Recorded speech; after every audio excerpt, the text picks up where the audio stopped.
Back on the journey through the Mediterranean Sea wasn't in broad daylight. He woke us up at not specifically, but between the hours of 2 a.m. Then he said he already made an arrangement with the fisherman that he've accepted to take us. So till this moment, I don't know what exactly the agreement had been, but we entered into his car. He had a black Jeep, a Mr. Bushy Jeep, and we entered. Then he drove past a lot of long distance. Then we got there. On getting there, I was surprised to meet a lot of other people, Africans, mixed people like those from Nigeria, Senegal, different people from all walks of life.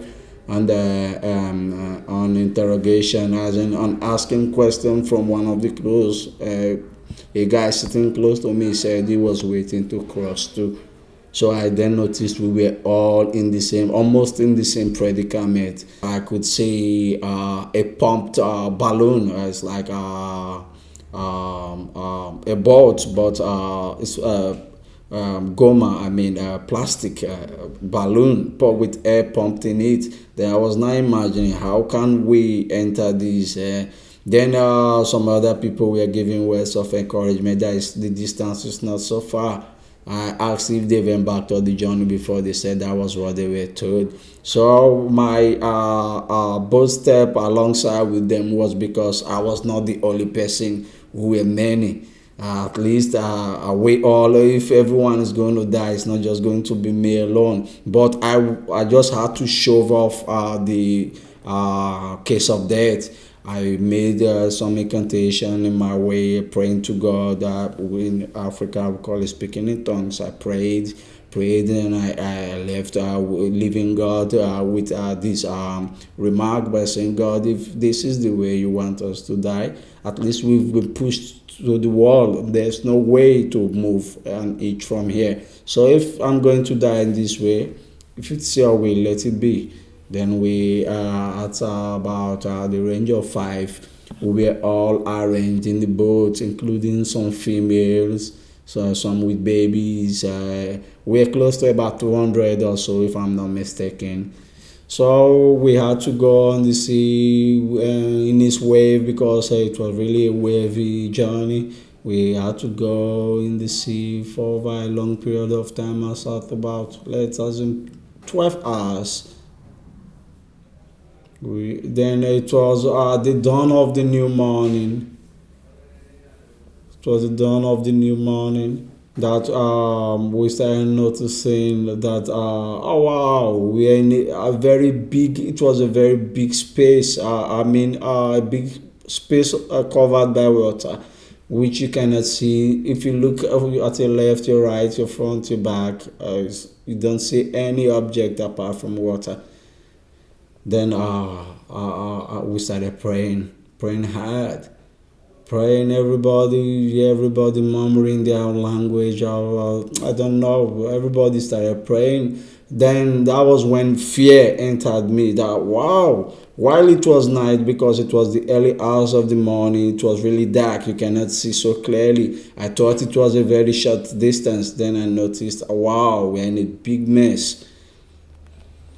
But there was nothing to do than to proceed. We started going until a certain period in time when initially we saw a big ship. Some people were saying we should wave to them and tell them, just to notify them that we need help. We did, but the ship passed by. Though there was a great distance between us, it just passed by.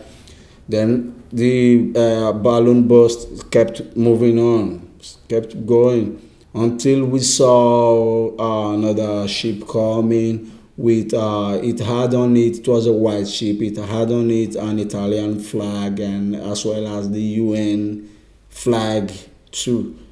While I say Italian flag is because it was having a green, white and red. It was on my arrival at the emergency camp. I discovered that was the Italian flag.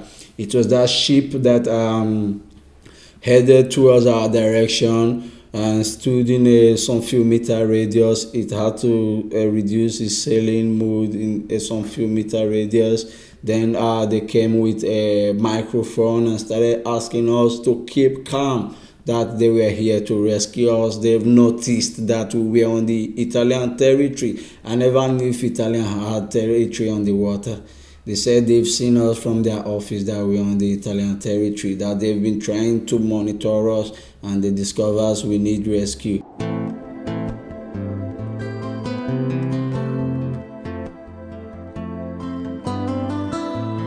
I would say it's not advisable, because it's God's will that we were not going to perish.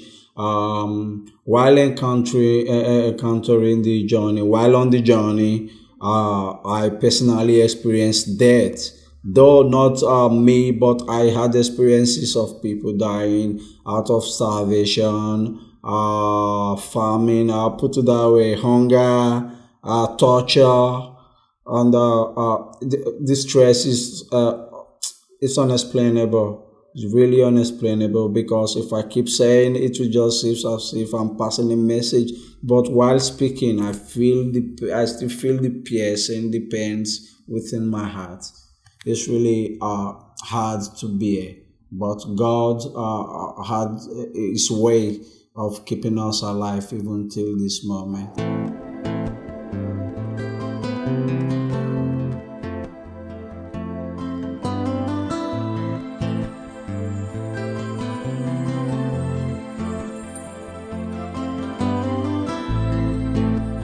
Mpaka Ulaya, haya mpaka Asia, hata kule Amerika. Unalala mtoto njiani, unalala